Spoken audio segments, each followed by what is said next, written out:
Hello, everyone, and welcome back to a very special season of the Blueprint Podcast. This season, we're walking through chapter by chapter the 11 strategies of a world-class cybersecurity operations center. And so far, we've covered 3 different chapters. Chapter 0 on fundamentals, Chapter 1 on knowing what you're protecting and why, and Chapter 2 in our previous episode on giving your SOC the authority it needs to do its job.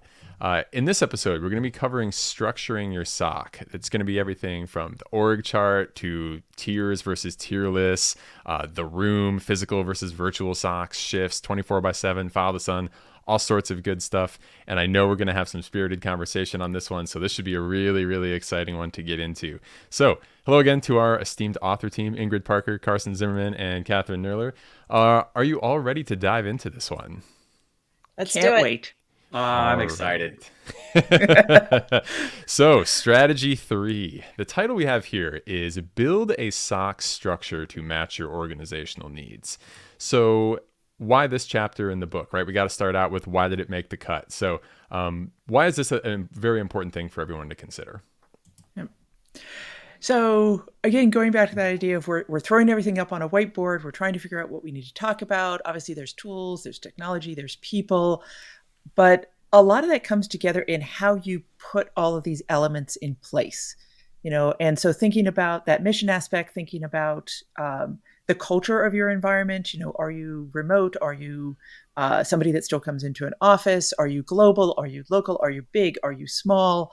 All of these pieces really are going to impact what your SOC looks like from an organizational model perspective, and what you consider to be the functions that you include, what you choose to outsource, whether you're 24/7, all those pieces are in there.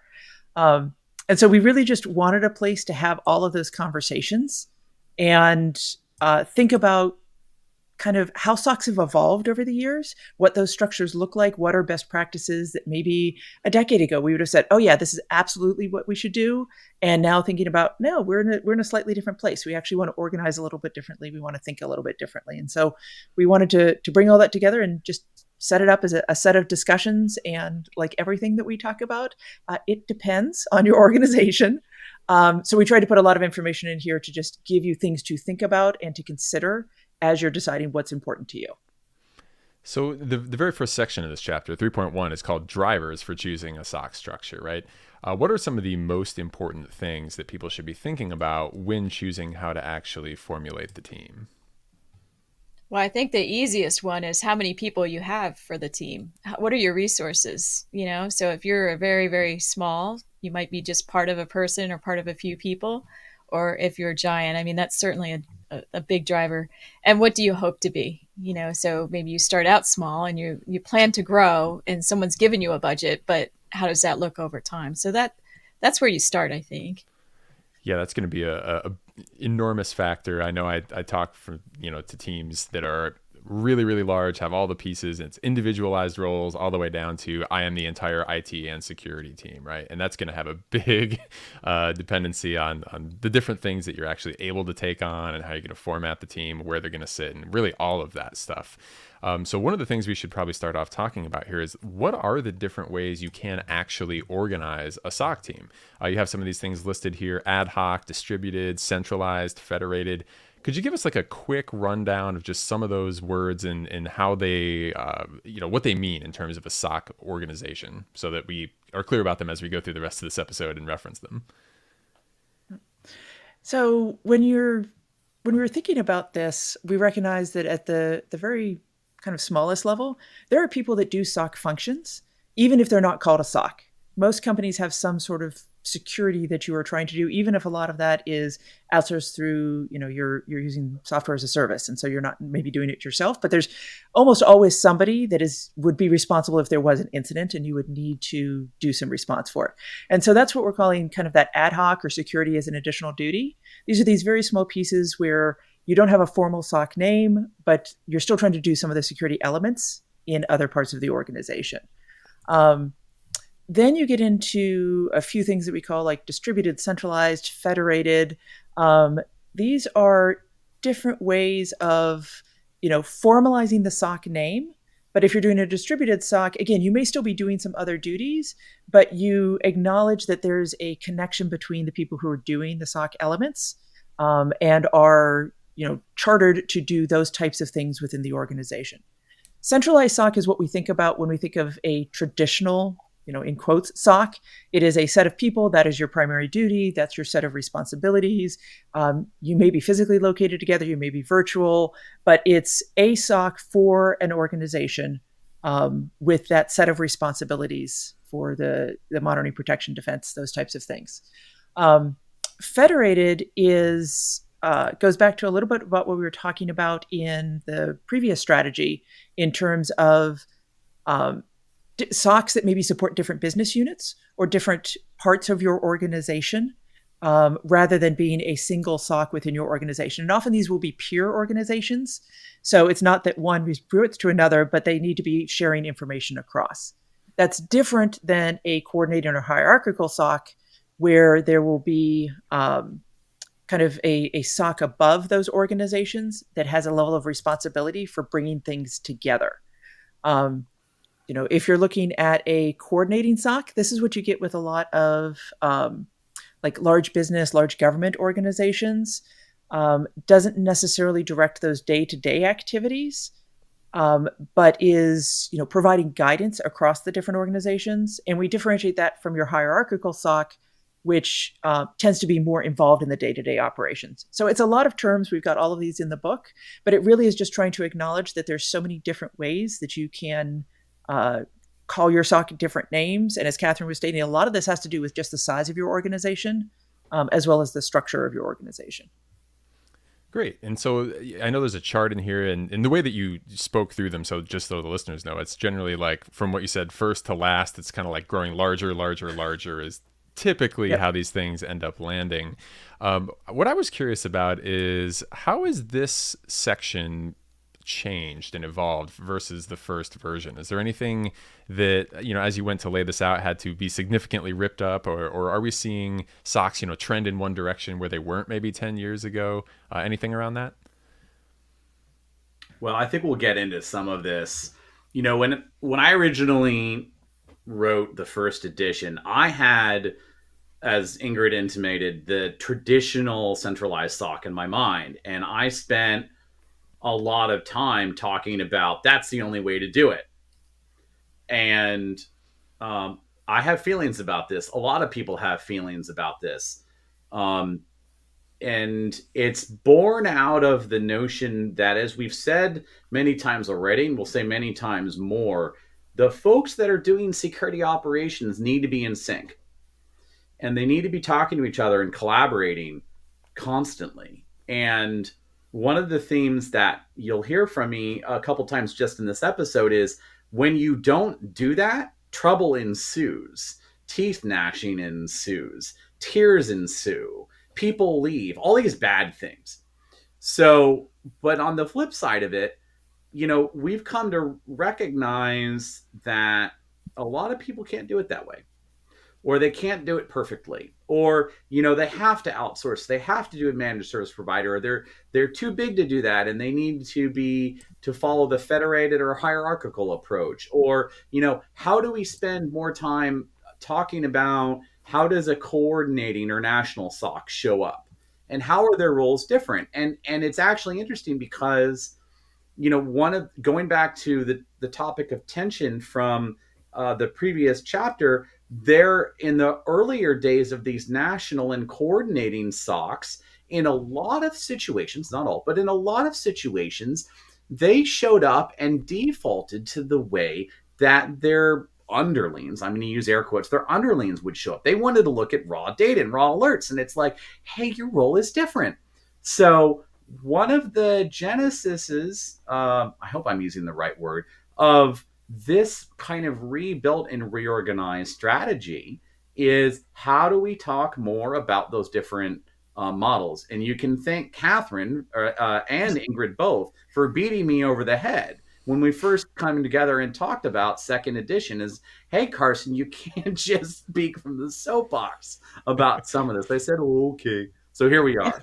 Yeah, and so some of my argument was about why these giant coordinating SOCs maybe shouldn't be centralized is it comes down to context. The farther away you are from where a business unit is and where the data is, the less context you have. And so there's a lot of centers out there who try to pull in all the data into the world into one place, and they think they're going to come up with something intelligent, or they're going to come up with the next incident, when they're missing the context of what's normal in a particular environment. And every network's different. So some ephemeral ports might be used for, a certain set of applications in one business, and that's a hack in another organization. That's actually an adversary coming through. And that context is what helps us delineate that. And the bigger you get, the less context you can have. And that's when those distributed kinds of movements need to come in and functions. That's my argument, Carson. I've been preaching that gospel. Yeah, you do. For to years, be fair. right? You can't just have, like, in a national government. I don't care if you're the United States or a country of 2 million population. You're not going to have one SOC do it all for a gigantic constituency, and that's how we got some of these other models. That's right. Yeah, that 10,000 mile screwdriver does not work. Oh. It's a term that many of us are familiar with. Yeah, nuke it from space. That's another one we like to throw around. That's awesome. So yeah, context being the reason that drives a lot of this, right? Makes sense to me. What I wanted to ask as a result of that is, like, obviously it makes sense, right? The bigger you grow, the more impossible it is to track context on such an enormous environment. But how small could an organization be and still have something like this make sense? Like, what I'm thinking of when I ask that, I guess, is if there's a group that's, maybe it's not a big organization, but there's been a lot of M&A going on, and like things are divesting and being added back in. Is that a situation where you might want to switch into multiple different security groups, since everyone's going to kind of have their own institutional knowledge as everyone kind of mixes and matches? Oh, yeah. I think in those cases, it can make a lot of sense. But what I've also seen is those organizations need to understand the business plans for that merger, that other pieces, because in a lot of cases, they may be trying to bring the IT together. So if they're going to keep separate systems, if they're going to keep separate data, it works fine if you want to keep kind of separate SOCs and then figure out how to coordinate and share amongst those. But if there's a plan for consolidation of your infrastructure, your data, your user groups, all of those types of things, then your SOC needs to be following that as well, because otherwise you're going to end up with a very disjointed picture of what you're looking at. And it can become ugly pretty soon. But if you are going to stay separate, the benefit is you can actually be sharing intelligence, you can be sharing incidents, you should be sharing information across them. And so that's something you want to be thinking about, is you're a silo, but you know how these partner organizations that are seeing things that could be really important to you. And that's a great place to go to get threat intelligence, is those other organizations to bring back to yourself. Yeah, and I want to touch on that size question you said, John. I'm going to, Carson brought up a really great point at Black Hat recently, where we were talking about, you could be really, really small. You could be just, 1 or 2 people if you're really small. And then you can start employing some of those great super users that are out there, so those folks that really are interested in security and also are pretty good at it. They know what's going on in the networks, and they're more technical. So I thought he had an excellent point when he was talking about, let's bring them in and recruit them and make them, unofficial SOC deputies. Yeah, SOC advocates, Yeah. Points of contact in various locations all around that can help you out with kind of, feet on the ground in specific locations and all of that. I think that comes up later as well. So yeah, absolutely. That's something that you can potentially leverage for your benefit, depending on, if you don't have the size security team you need. Moving into the next section here, 3.3. So it's called Centralized SOC Organizational Structures. This one there's a lot of drawings in here. There's a lot of really good information.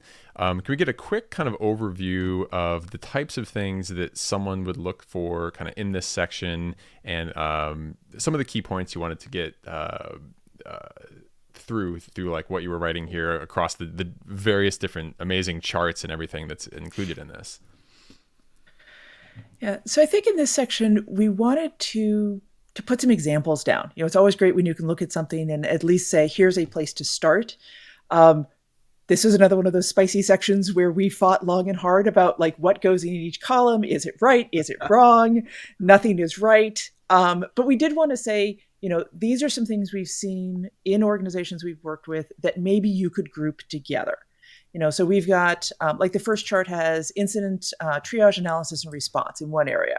And so that's kind of those core SOC functions of, real-time alerting, alert monitoring and incident investigation and those types of things. And then you say, okay, well, there's another section that's about like CTI and hunting and your analytics piece. You may not have all of those, especially if you're a small organization. You may not choose to have all of those be in your SOC. Maybe your threat intelligence team is somewhere else. But we just wanted to show that there's an affinity between those groups, and that if you are working in that space, you can, consider bringing them together. There's another section on security architecture, engineering, and administration. And we've talked about this a little bit, I think, in fundamentals, that SOC engineering piece, running your own tools, doing your integration, all of those, many of us advocate there should be at least some representation in the SOC. It should not be fully outsourced to an engineering team that knows nothing about your mission. So we tried to just say that there's some latitude to do that. And then the other part that we have in these kind of general overviews is recognizing all of the other functions that happen. Training, exercises, communications, your metrics, those other pieces, and showing that they need to have homes within your organization. One of the other things that's on these charts, and you're seeing in a dotted line on some of them, is vulnerability management. And we know that some SOCs have it, some SOCs don't. We debated on whether to put it on the chart, not put it on the chart. So we put it on the chart, but we put it in a dotted line. So it's like, if your SOC does this, here's a home for it. If it doesn't, you can take it out. But really, we just wanted to take all of the functions that we described in fundamentals and say, here's a way to think about them, moving from the abstract to an actual organization. And so you may have one or more people doing it, you may take them out, but at least it's a starting place that you can point to and start scratching things out or moving your own boxes. Yeah, and some of this organization is about things like, what kind of ops tempo are we talking? And so if you're doing incident response, you just kind of have to be in that I'm going to be interrupted mode, right? So something's going to happen and you're going to have to do stuff. When you're a threat hunter or you're doing CTI, you really need that time to concentrate and figure out, okay, I need to think and I need to put together a strategy and be creative. And it's a different mindset. So separating out those functions, but not making sure there's really tight ties is very important. So we were debating, okay, how do you organize these things and how do you move them around? And then how do they coordinate across? Yeah, I think there's some really useful charts, like in terms of you have them organized from small and large SOC and like all the different categories and then subcategories and then the list of bullets for all of them. These things I think are some of the like really, really key parts of this chapter. If you haven't seen or that kind of thing and you're trying to build a SOC, a great resource for what to go to and what you might want to be aiming for in a now and kind of medium and long-term future state as things grow. Carson, did you have something as well? Yeah, I just wanted to mention real quick the figure that Ingrid was talking about is figure 7. I don't think any of us have seen two SOCs that are structured exactly the same, and that we just want to remind everybody that's the case here. Is we drew, I think, about 4 or so examples. They're like snowflakes. We actually resisted the temptation to draw about 10 plus permutations because you're just going to end up filling pages and pages and pages. With pictures. And what we also wanted to spend some time on is why do we do this, right? And why do we arrange things different like this? And it balances both, what Kathryn was talking about is the need to focus, the need to communicate, and the need to constantly iterate. I'll also offer when things get really weird is when the SOC has some other function that we didn't list in this chapter and in fundamentals kind of attached to the side of the SOC, like Active Directory or key management or patch management outside the scope of vulnerability scanning. And what often happens, and the reason why we didn't include those here is that tends to then draw the attention of the lead of the SOC towards things that aren't really focused on finding people doing bad things in cyberspace and then responding to that. And that's why you don't see a bunch of those other functions featured here. Yeah, so this is the more typical things and the things that we think kind of best align with the typical mission of the average SOC, right? And the other thing I'll go into is I want to talk about SOC engineering. This is Carson's going to get on his soapbox for a second. One of the things that I've seen happen with successful SOCs, and I see don't happen in folks in SOCs that struggle a lot, is the ability to take the needs of the analysts, the people who are doing incident triage, investigation, and response, and translate those to the requirements that are satisfied by engineering and the timescales at which those requirements are satisfied. Different SOCs have different approaches to this. Some have dedicated engineering functions. Sometimes engineering is a job of that role. I'll give you a very concrete example.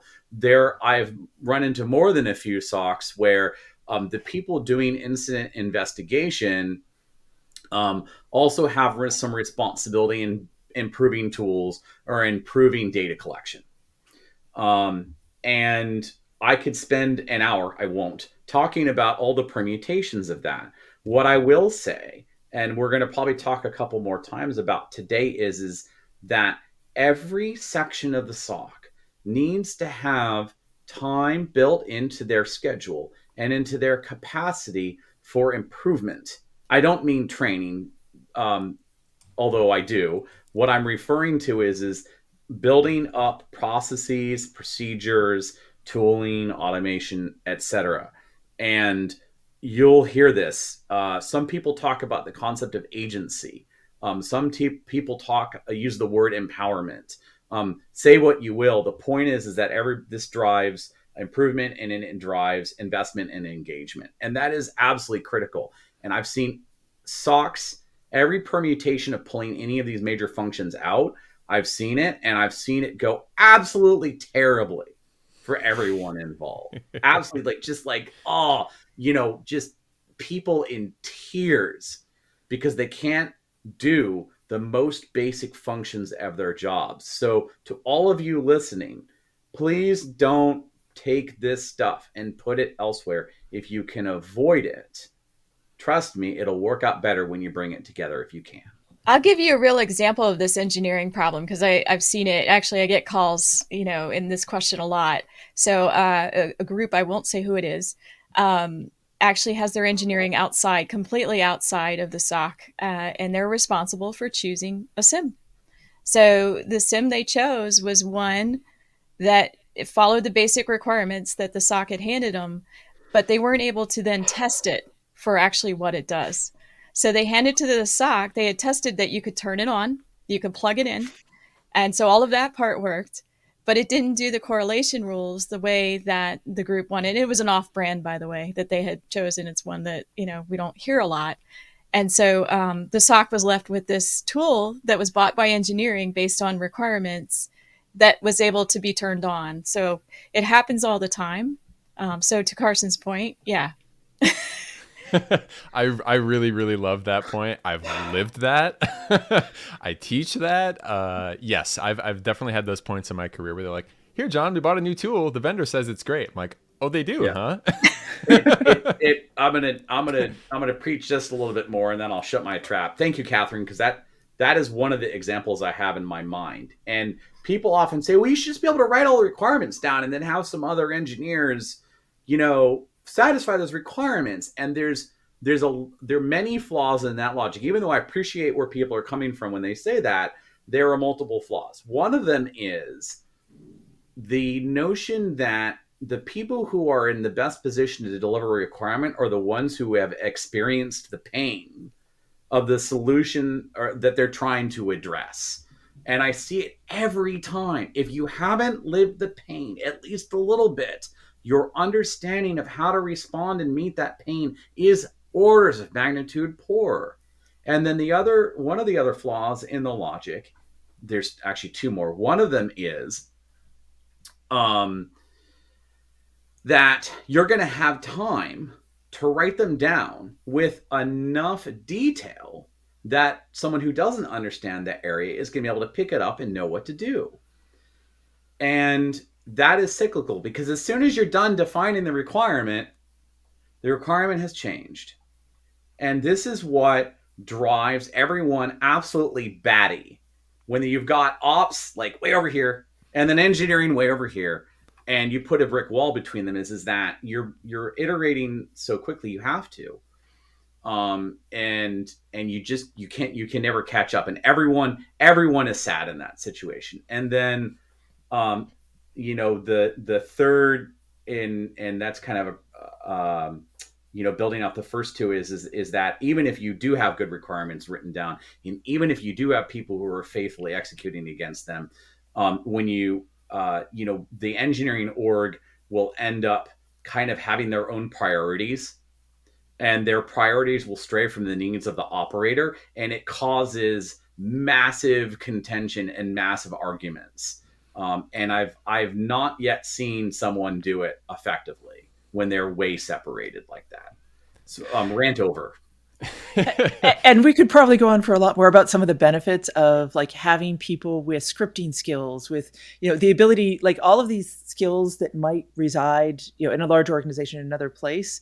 If you bring those into your SOC, you can change the speed at which you're doing things, how fast you can iterate everything else. But we know we have a lot of other content we want to get to too. So yeah, I mean, as you were saying that, I was thinking like kind of a comparison here is like, I don't know of any other jobs where they're heavily tool reliant and the people who use those tools would tell someone else what tools they need and hope they get it right. Right. It's like you don't have construction workers describing the hammer they'd like to buy to someone else and hoping they come back from Home Depot with the right hammer. Or like artists saying like, oh, can you please go get this brush for me? Like you pick your own tools because you know what you need, right? And if you make that gap there, it's a point of failure with an incredibly huge like point of pain for changing if you get it wrong, that it's just there's too much consequence there. So there is one counterpoint I'll offer just on balance, and that is in a SOC, particularly larger SOCs, ones that have very high ops tempo, we need to be very thoughtful about not asking one person to do all of the engineering and then all of the alert triage and all of the alert investigation. They've got to, as Kathryn stated earlier, have time for focus. And when you overload one person with too much, you can backfire. Yeah, everything falls apart if you rely on one person to get everything right. You got to distribute kind of all that work, which leads us actually quite well into the next section here, which is how do we lay this out to kind of get this right? One of the big factors being just like, how are alerts and how is work kind of moving through the system? And one big way of doing that, of course, is the tiered SOC versus the tierless SOC, right? So that's one of the next things kind of attached in this chapter in 3.3.4, to tier or not to tier, right? I'm just going to throw that one out there. Where should we start that discussion, and what are your thoughts on that question? Well, we should probably first define what we mean by tiering for people who are not familiar before we express our passions about this. So tiering in a SOC comes from concepts in IT operations that have been with us for well over 20 years.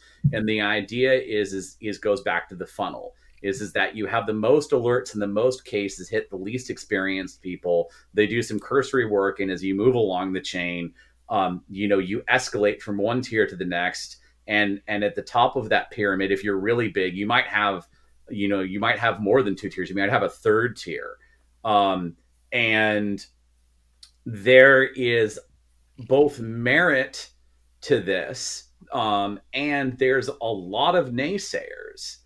And there's a lot of reasons why even using the word tier is problematic. And I will pause.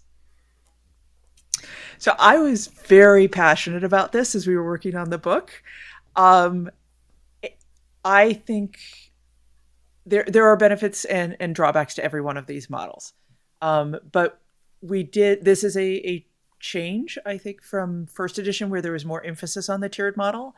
And I really wanted to emphasize that I have seen small organizations, large organizations, people be really, really successful with a tierless model. And I think that not only does it help operationally, but it's really important for the growth of the people in your organization. Because instead of your junior analysts, looking at the same thing day in, day out, never getting to see how it moves through the path, never getting to kind of stretch their skills, always having that ceiling that they're hitting, and then having that alert burnout of just seeing the same thing day after day. If you can move to a model where they have more opportunities to be challenged with things they haven't seen before or see it through to conclusion, you just are able to build a set of skills and help those people grow, and you have better retention and you have better outcomes. And even if maybe it takes a little bit longer for them to do things, they learn as they go, and you actually become more efficient over time, and you create better partnerships amongst your junior and your senior analysts. There's no longer this line of, oh, I'm not that level yet. I can't do this type of thing. And so you then get senior analysts that are much more excited about, hey, I'm going to help you with this because, you're working through this process, and this is you just found that really cool thing. Let me help you with it. So I am very passionate about the tierless model, but I do recognize that there are challenges to that as well. So this is one where we went back and forth a lot of what to call it, how much to emphasize which part of it. Yeah, and so I'll just offer some of my own experience. I've been in both.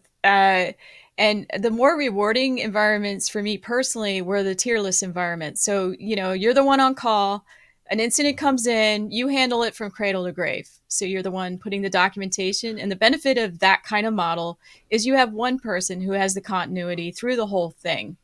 I've been in a tiered model as well, and I've set up tiered models for large organizations. And it is tough to get that first line, to the ones that are sitting there, passing on alerts. They see an alert, they pass it on to a tier 2 who will then go handle the incident. Those folks are at least happy. However, the level 2 folks are a lot more happy because now they don't have to worry about all those things coming in. They got someone else that are filtering out the noise, and they can really focus on the more advanced things. So I've seen it work both ways. It just depends on, the environment, I think. And like Ingrid said, you really want to mentor that tier 1 you got to spend a lot of time with, because you will lose them like there's no tomorrow if all they're doing is pushing buttons all day long for years. They just won't stick around for that. Yeah. I'll now that I described what tiers are, I'll also take opinion in a position. And no surprise, I'm in agreement on 2 levels. Number 1, I recommend against using the terms tier 1, tier 2, tier 3, because it creates an artificial hierarchy and, quite frankly, is not an inclusive approach. And it puts people in bin, and it puts people in boxes, and it's just the wrong way to start out. And then the position I'll also take is everyone's got to feel like they've got agency and empowerment. And the way, depending on how big you are, that might look like the people doing triage might also be the people doing investigation of an incident all the way to the end. And or they might be the people doing alert tuning.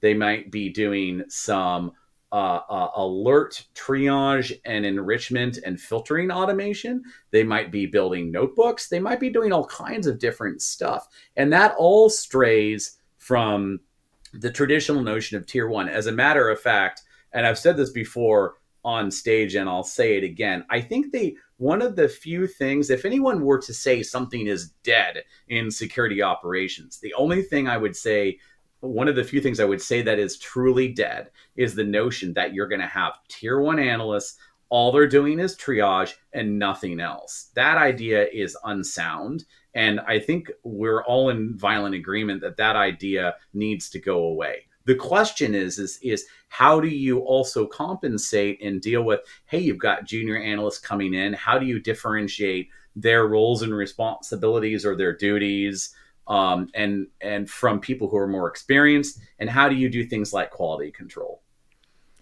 And how do you leverage automation in all of this? Because the ideal situation is getting rid of, as much as you can from the very mundane routine. You've seen it before, like, oh my goodness, do I need to see this alert again type of thing. So how much of that can you make go away so that even for those people who might be spending more time, focused on the triage, they're not fighting the same battles every day, and your senior analysts are definitely not seeing the same things every day. I'll also mention a little bit of hyperbole. I've heard from people say, oh, tier 1's totally dead. Let's parse that out for a second. Again, pun intended. What's dead is what I talked about before, is the people that are just smashing alerts. However, people say, oh, we've completely got rid of our tier 1. I think it's more appropriate to say you still have people in the SOC who are taking incoming signal and figuring out what to do with it. That's triage. You still have people doing triage. What's different is they may not have as many alerts and that they're much more intelligent. So when people say we've gotten rid of tier one entirely, I think that's being a little over dramatic. What I would rather fall back is to what we've been saying for the last 7 minutes. Yeah, and let me add to this because I'm dealing with some of this right now as we speak. Some of these SOCs have outsourced that tier one, so it does still exist. It's not dead. They've outsourced it. They've hired a company to do it for them, and then as that company finds something, it comes to the tier two, and they just have one or two incident responders that are tier two, something like that. And I'm sorry, I still use tier one, tier two. I'm stuck in that. Yeah, it's an easy way. My bad. This was one of the pieces of controversy that we had is originally when we first started talking about second edition. I'm like, well, just say tier one. It's easy to understand. And Ingrid and Kathryn were like, don't be like that, Carson. So here we are. Yeah, here we are. And it's hard to talk about it otherwise. It is. So one of the other points to counter some of this is I've also encountered SOCs who take it to the far extreme and say, we're going to tune the alerts down so much that they're so high in fidelity, we can page people on their phone and we don't ever have to do anyone doing any triage.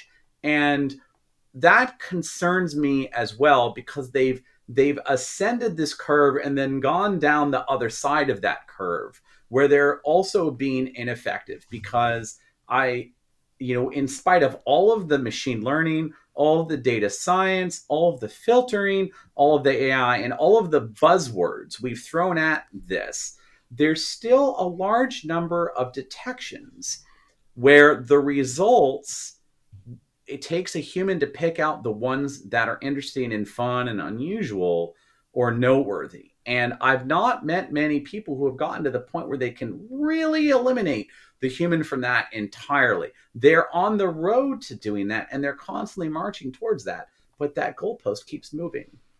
Yeah. So what I wanted to follow up with that tiered, whether you tier or you don't tier, if you're going to tier, what I would say is that you want to make sure those are really soft lines, that you can cross over into either way. So if you've contracted something out, and I've seen like multiple contracts, like one contract for one, for triage, another one for incident response, another one for threat hunting, like separate contracts entirely, it becomes super tough to go between the different contracts when you do things that way. So the compartmentalization, if you're doing tiering, is not really a great way to go. So soft lines always. Right on.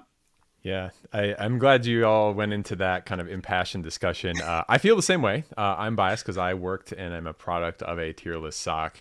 The way I kind of think about this is I think most people get into InfoSec to do like challenging, fun work, right?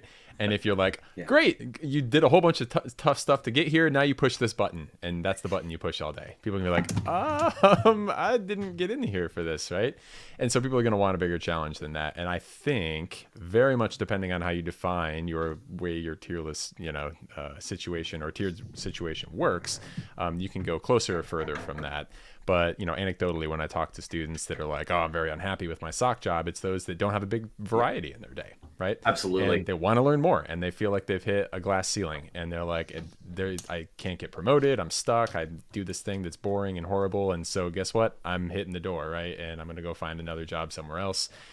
People want to keep moving, right? And that's kind of what I think is one of the big things to keep in mind when it comes to this. And you can do tiered SOCs, right, where people are still able to learn and do all that fun stuff.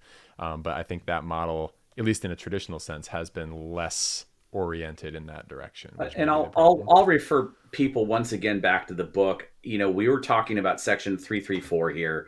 We listed a whole list of stuff in terms of considerations on to tier or not to tier and what you need to continue doing and how to empower the analyst and all that good stuff. And if we talk through that, we'd be here for at least an hour. It's tough to cut ourselves off.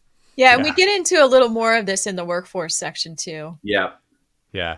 So let's say, we're to the point where everyone probably agrees, right? That like, yeah, more variety is good, learning is good and all of that, but we still have some grind work to get through. And, how are we going to get that done, right? Outsourcing is one of the other things that comes up in this section. Could you speak a little bit about the things you might outsource, the ways you might outsource, and those sorts of things, how that meshes with what we just discussed? So I'll jump in here. There's you can outsource everything from a good portion of your SOC down to very specific things like, we need someone to go do malware analysis for us. And so, you have organizations like MSSP, managed system, security service providers that can provide everything from kind of initial, protection recommendations. They can do monitoring. They can really get engaged with what you're doing. You have managed detection and response, which is going to really focus on just a portion, going to be looking at certain data sources that you send to them, really acting as that tier one, coming in, looking and seeing what they're having, escalating ideally to you just a subset of the events and alerts that are coming into your organization. You can have an incident response partner, somebody who you have either full-time or on call. So if something does happen, you immediately have somebody that you can bring in and they can be part of the investigations. Maybe they put different logging in place or they help you with the response. You can outsource for things like exercises, red teams, purple teams, tabletop exercises. You can bring people into those specific things. You can work with people who provide you CTI. You can work with people who provide you, like all of these different elements are possibilities. And so thinking about what your team is really good at, what skills do you already have in-house? What skills do you not have in-house? Where are you trying to grow people? What does your budget look like? If you're a smaller organization, then you might be looking at those MSSPs, MDRs, others as a way to really augment your own staff if you only have a few people, because they can be 24/7. They're going to be able to see across multiple organizations. They're going to bring a larger set of knowledge into that space. If you're a large organization, you have a bigger SOC, you may choose to just outsource some of those more specialty functions or have people on call for when you actually need them. So there's a lot of different ways to play. But it really comes back to thinking about the functions that you have in the SOC, where you want those functions to reside, and what skills and capabilities you're able to have in-house, and then figuring out what you want to outsource from there. And then I imagine we'll get into all the pros and cons of outsourcing and some of the challenges and all the ways that this beautiful system that I've just described doesn't work, or what you need to think about to make it work. So that was my next question exactly. is one of the things I hear people often go to is like, all right, we've got a bunch of very talented people, but now they're getting bored with the basic stuff. Maybe we should outsource to the MSSP and make them our quote unquote tier one, initial triage, whatever you want to call it. What do you think about that as a way of kind of dealing with that basic work that isn't super exciting threat hunting APT type stuff? Is that a model that works well in your mind? Yeah, so I'll start there because I mentioned it earlier. One of the downsides of sending that one out to outsource the triage is the context. So those folks don't know your business environment. They don't know your mission. So they're purely looking at traffic and logs and that kind of stuff based on what they know and, hopefully finding things. But they don't have that context. What I would say, if you're going to outsource the incident response portions of what you're doing, have at least one person in-house that understands whether they're doing a good job or not. If you can't measure that you've outsourced this thing and they're not finding anything, or they're falling down on the job, you need someone who understands enough about incidents to be able to call them on it and to be able to have intelligent conversations. Like, especially if you have a major incident where you have to take down an entire network, you really need someone that's on your side, that's in your company, that really understands incident response. Any specific advice on how do we verify that our MSSP is doing what we think they're doing? That might get into metrics a little bit, so we don't need to dive all the way in there, but basic just sanity checks of are they catching stuff, or is this something you kind of pick up from a pattern, or is there a good way that's a standard, here's how you measure someone you've outsourced this to? Yeah, I think you can use some of the basic measures that you'd be using for yourself. So thinking about how many false positives are you getting? How many false negatives are you getting? Did you, maybe you've outsourced some of this, but you have a hunt team, and the hunt team goes back and finds things, and you're like, oh, we should have seen this as well. Why did you not do it? There's the good part about working with these organizations is you're going to have a pretty clear pattern of what they actually sent to you over time. And you should be able to look at them and say, okay, what did we get on day one? What did we get at the end of that contract? Are these different? Have they improved? What's the speed they're coming in with? Is this actually making our operations better? So we can talk more about metrics, obviously, for a long time as well. But there are ways that you can sit down and be fairly consistent in how you measure the information that they are sending to you and whether it's actually effective for your organization. One of the ways I think about, the trade-offs and the pros and cons of outsourcing is actually using the same 5 buckets we talked about in strategy 1, the 5 pillars of situational awareness, and thinking about what is the MSSP that we're either already contracted to or thinking about.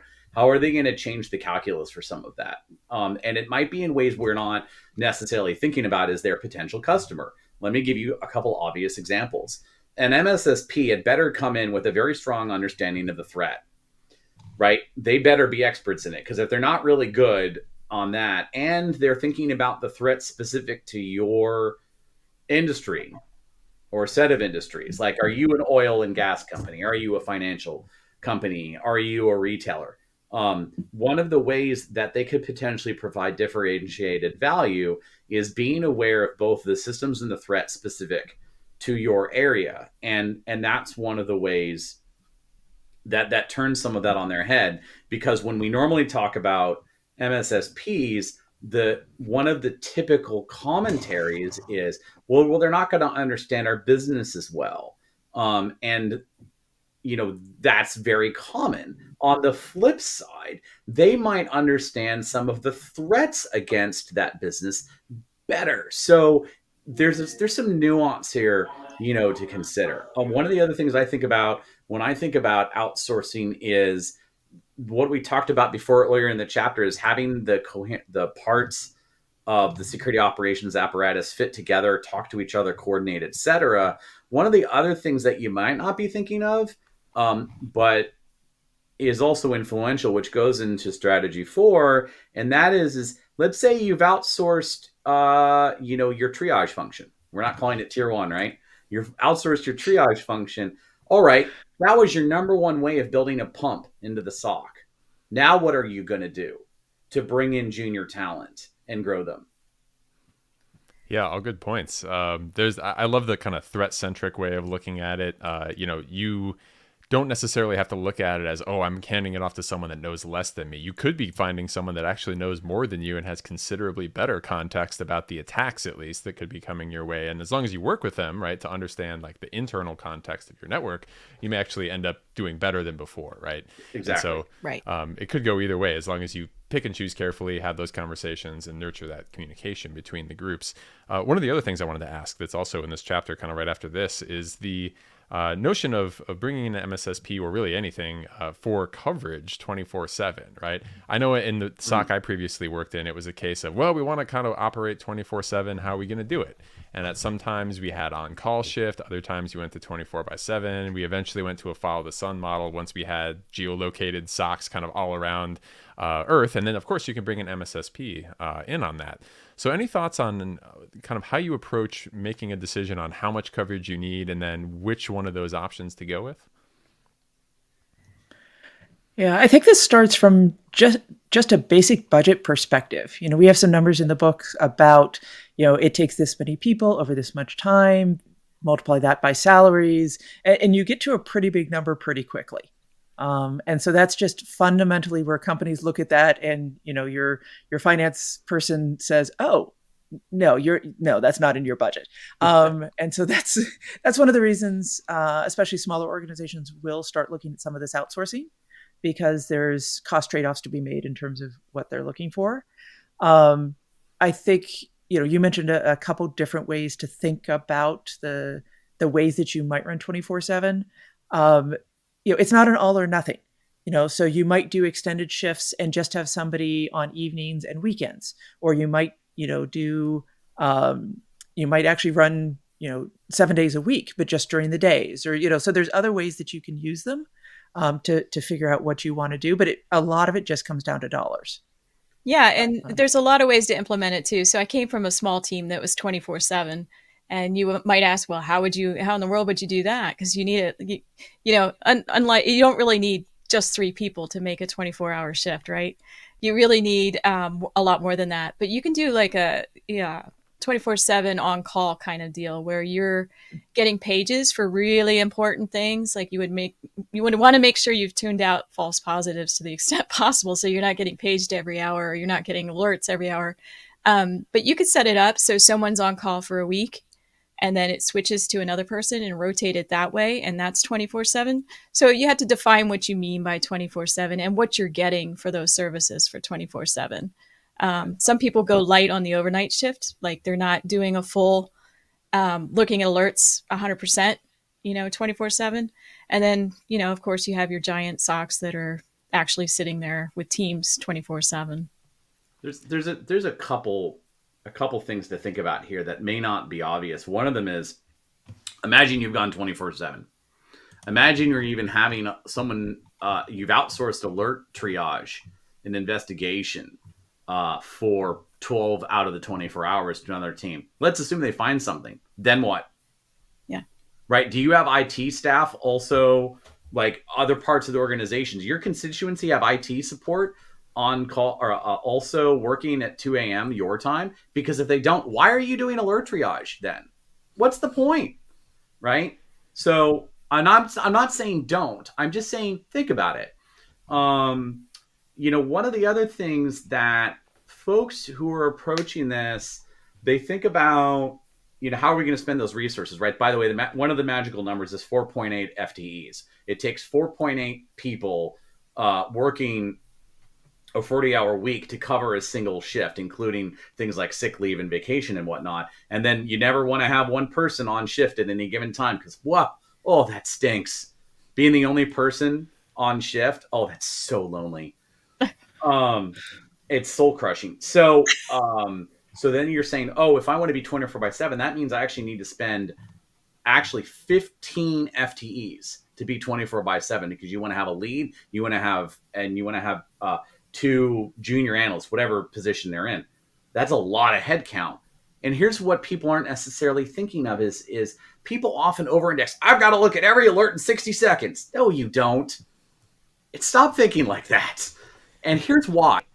They're like, we've got to see the adversary really fast. I get it. One of the things that I see happen so often is organizations are being as effective sometimes in doing hunting that is delayed by hours or even days than they are focusing in just on their near real-time alert triage and investigation. The point is think about your trade-off.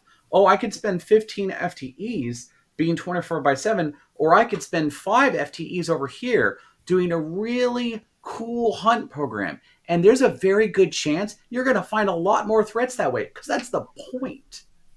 So, there's a lot of different ways to slice this. Yeah, to Carson's point, if an adversary has been in your network for 4 weeks, then a few more hours isn't really going to do much to you there. Yeah, and I think you guys hit a lot of the most important and most commonly stated objections I hear, or not objections, but like some objections, some comments, some struggles, challenges, that kind of thing. 24/7, it's not easy. It's expensive, and it might not be necessary, right? And so coming up with, do I really need to do this, or do I really just need an end result? And there's multiple ways to get there. Maybe there's a more budget-friendly way of doing it, and getting kind of creative about that can be a great way of kind of dodging some of those costs of literally running a 24/7 SOC. The other kind of thing brought up in this chapter is building the actual SOC itself. Could you speak a little bit about, like, okay, I want to build a SOC room. What do you think the requirements are that we're looking for? And like, do we need a physical SOC? How do I make that decision? And then if you're making that decision, like, what am I putting in it? No windows. No windows. I'm just kidding. I'm kidding. I did that. I lived that. No windows, lower the lights.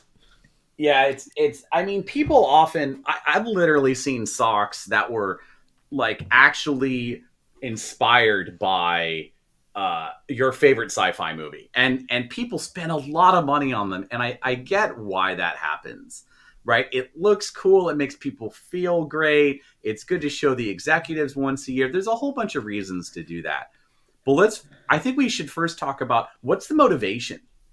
Why do we in the the year 2023, man, I've been doing this a long time. Why do we create these places? And one of them is collaboration, near real time collaboration, and situational awareness. And to this day, when I think about getting into the heat of a major incident, to this day, people still struggle with drawing a picture and other shared situational awareness of the battle space that other people in that virtual SOC can share. So one of the things to think about here is like, let's really play this out. There's many considerations, like, I don't know about you all, but when I talk to people who are really experienced, have been doing this for a while, a lot of them don't want to move. So what are the advantages and disadvantages to demanding someone change their locations to work in a SOC? There's a bunch of different pieces here. Yeah. Go ahead, Ingrid. Oh, I was just going to say, and I think this goes back to what we've talked about. What is your business culture? Are you a organization where everybody else is still coming in? Are you fully remote at this time? Where do you need to go? And I think no matter where you're at, I love where Kathryn started and Carson, we're going with, like, you don't need these, dramatic spaces. Like, analysts just want equipment that works. Like, analysts will tell you, give them 3 to 5 monitors before you give them whatever fancy lighting situation you have in mind. Give them a mouse that's actually comfortable. Give them a good chair. Give them a standing desk if they're at home. Like, those types of basics actually go so far compared to any of the fancy stuff you might put into place. And I think many of us have probably worked in SOCs that have these tiered rows and the big screens up front. And those screens end up having, some news source or some movie going on at 2 a.m. because that's actually all they're good for. Like, see the pew pew maps of, oh, the adversary was over here and now they're over there. Like, oh, we're going to put up this dashboard and it's going to be great. And the only time this get turned on is when they're doing like a presentation to some executive. So I think no matter whether you're physical, virtual, or anything else, go back to the analyst needs. Figure out how to make them comfortable with the things that they need to do. Give them the tools, give them a budget, give them, buy it for that physical space. But this is one of those where going back to those basics is helps so much. And then collaboration, which is, if you have a SOC in a physical location, make sure there's a conference room, make sure there's some place that they can go that is quiet, that is a way where they can do deep thinking. You can get a team, you can have whiteboards, you can do those things.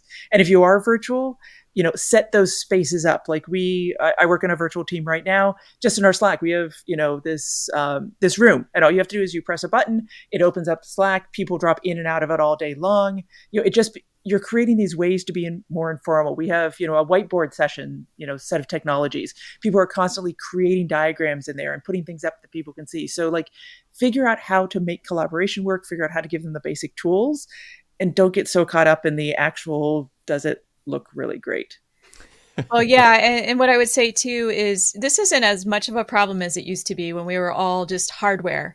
But if you're hardware based, you got to be able to ship equipment around and all this other stuff. So yeah, you do really need to think about geographical location for at least some of them.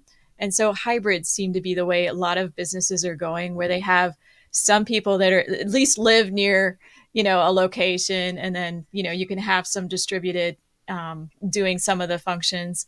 But if you actually have to touch hardware at some point, you got to figure out how to get the hardware, whether it's shipped to you or you ship to it. Yeah. That was a perfect kind of answer of the question I was going to ask anyway. It was like, what is the actual essentials in a physical SOC, right? And I totally agree, right? Collaboration, situational awareness, right? Those are the things that you really need to get the work done, to make sure everyone has zero friction from, oh, I have a question and I'm going to get that question answered, because as soon as someone's like, oh, I have to open a application, I have to walk across a room, whatever it is, that's when people start to just not do those things, and then things can fall apart a little bit. So whether it's virtual or physical, I think that is exactly how I would describe as well, what we're aiming for here.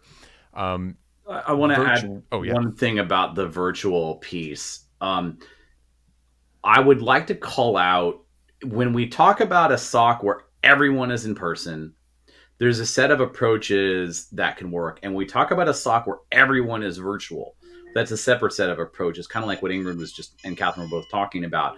I want to make sure and to call out the situation where it's a hybrid approach, where there are people who are in person who fall into certain patterns of behavior, and they're not including the people who are remote. And we need to be really thoughtful about that, because as soon as we start having people remote, our patterns of how we collaborate and how we share need to shift. And that has second and third order effects on, guess what? You're not using your whiteboards anymore, because every time you use a whiteboard, you're either having to have a camera on it, or you're sending a picture of it, or you're just not using it. So my advice to our listeners is think that out when you're putting this together, and think out, oh, we're going to have a shiny SOC, and then I'm not going to be able to recruit senior analysts into that SOC because they don't want to move, and they want to sit at home with their 49-inch 8K monitor, because that's what they love, right? And let's be clear, folks, there's never enough screen real estate. I have 70 inches of screen on my desk at home, and it's not enough. It's never enough. I'm waiting for the day that we can get a HoloLens-like thing where you can just superimpose the windows kind of hanging anywhere in augmented reality, and then we can just get rid of screens altogether. Anyone that wants to work on that, I'm buying it first. I know I want 3D. I want to be able to pull it out, put it over here, and yeah, exactly. No, screen real estate is absolutely one of those things that people never can get enough of, right? What I wanted to ask about this, right, the virtual side. What are some of the special considerations for people who are doing a either partially virtual SOC or a completely virtual SOC that are not really problems that maybe had existed when we were all going into the office every day? Yeah, I'll tell you one that I'm dealing with a lot. It turns out executives are really important. Yeah.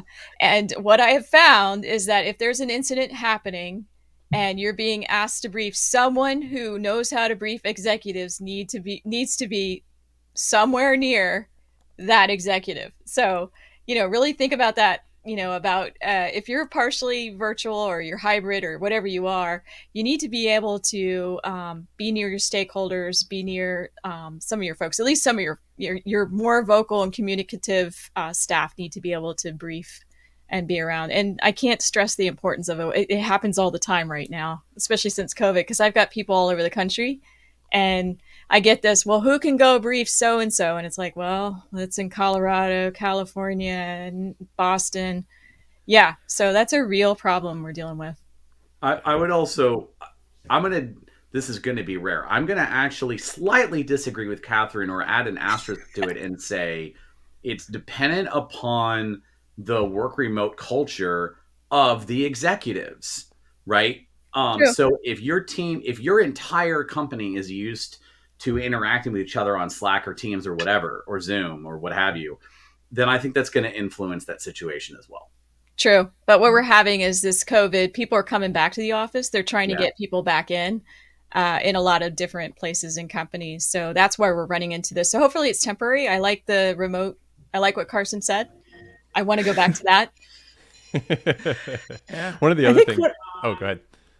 I was just going to add, I think one of the things I've observed is it does change your onboarding. It does change, if you've got folks that are maybe quieter, like as a leader in a SOC organization, or even if you're a more senior person, or even if you're new, but you happen to be outgoing or something like that, it is reaching out and communicating with people and making sure that there is time for non-work discussions. I mean, you no longer have we're going to go to lunch together. You no longer have, hey, let's go grab a coffee and ice cream after work, whatever. So you have to be very deliberate in acknowledging that it can't just be all work, and that there are people that are just you're going to need to be more aggressive in reaching out to them. And I said aggressive, and I don't mean that in an aggressive way, but like you need to be deliberate in reaching out to them. You need to make sure that they feel like they have people that they can turn to and places that you can engage, and that, especially for, analysts that are like, you're working through stuff all day, and it's very easy to just you and the technology to be the only things that are communicating with each other, and finding those ways to pivot and turn and make sure that your teams are getting ways to feel like a team. And I would argue, if your budget allows it, finding a time for people to get together physically, like in the same space, is amazing. So even if that's just once a year, when you bring the team together, you do a couple days, you maybe work through an exercise, you go to dinner together, there's still something to be said for that. But just figuring out how you can do it and how you can find those ways to communicate, I think is something that is, especially since I work on a fully virtual team now, I'm really seeing how we have to shift how we engage with everybody. Right. I'm in violent agreement with what Ingrid just said. In fact, the importance of a SOC coming together physically on some kind of cadence, I would actually argue, increases exponentially as you add more cultures and time zones to the mixture. In particular, one of the coolest aspects, in my opinion, of working in a follow the sun SOC or a multi-region, multi-geo SOC is actually flying to that other location and experiencing their culture and country. Because until you've had that experience, you're not seeing them as three-dimensional human beings as much as you will on the other end of a screen. And that can really bring a SOC together, and that can really drive collaboration that you would not have through any other method. And even if you just do it once a year, it can really influence your effectiveness and efficiency in ways you're not thinking of. Yeah, I would agree with all of that 100%. Again, I have also lived all of those things. We were doing Follow the Sun. We had the US SOC, the UK SOC, and the SOC in Poland.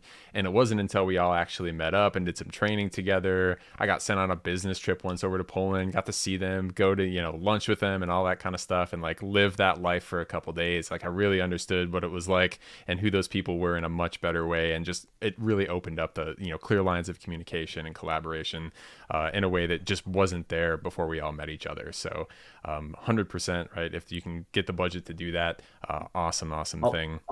I'll mention one more quick thing on that goes back to your setup.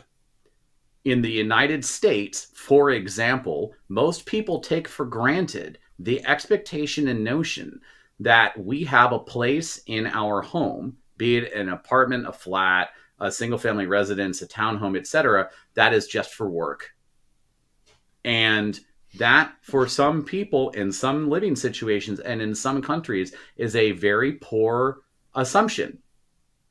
And it's only after talking to people outside that work that you start understanding some of these differences, or understanding some of their home situations and their family care situations, etc. And that changes our assumptions, for instance, for the virtual setup or the working hours or the expectations on their lives. Or it's reasonable for them to be talking to them at 11 p.m. their time. Mm-hmm.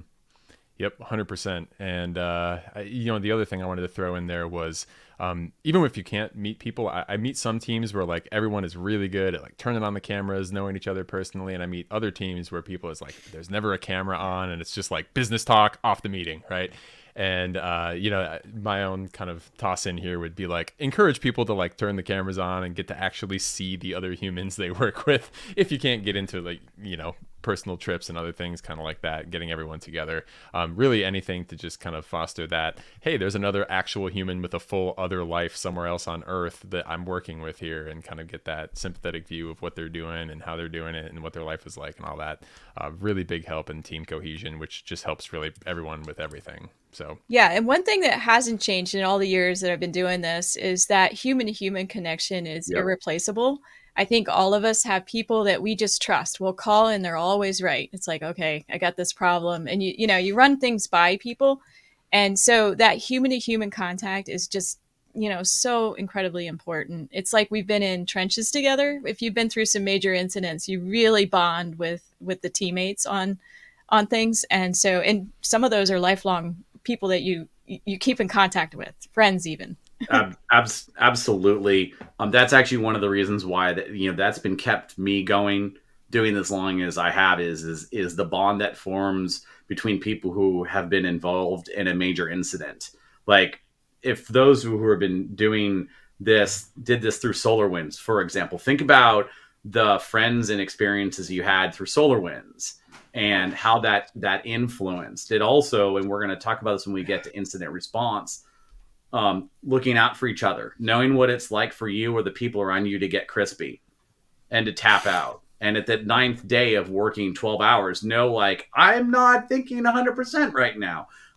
And it's only after having that bond that you really can understand, what's going on with the people around you. Yep. Well, that's probably a perfect place to wrap this one up. So if we were going to summarize the key pieces of this strategy that you really want people to consider and take home, anyone want to take a crack at what should be the checklist in people's minds from this episode? I'm going to throw mine in. Mission context, setting up your SOCs so that you get the best worlds to be able to get context across your organization and enterprise.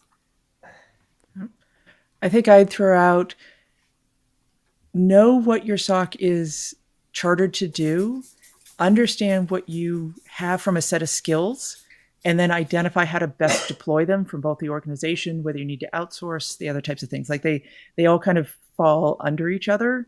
But you really need to evaluate what you're capable of.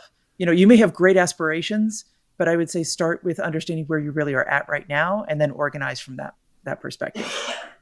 And I would say making sure that you're structuring your SOC organization, your functions, all the things that we've talked about in a way that maximize how quickly you can move through that journey of both efficiency and effectiveness. Perfect. All right. Well, I think we'll end this one there. Thank you again, everyone, for joining us. We are going to be back in the next episode with a thing that follows on very, very closely with this, which is hire and grow quality staff. So I'm really, really looking forward to that one. Had some spirited conversation here, and I'm sure we'll have some more about finding the right people to help join your team. But we're going to save that for the next episode. So for now, thank you, everyone, for listening, and we'll see you on the next episode of Blueprint.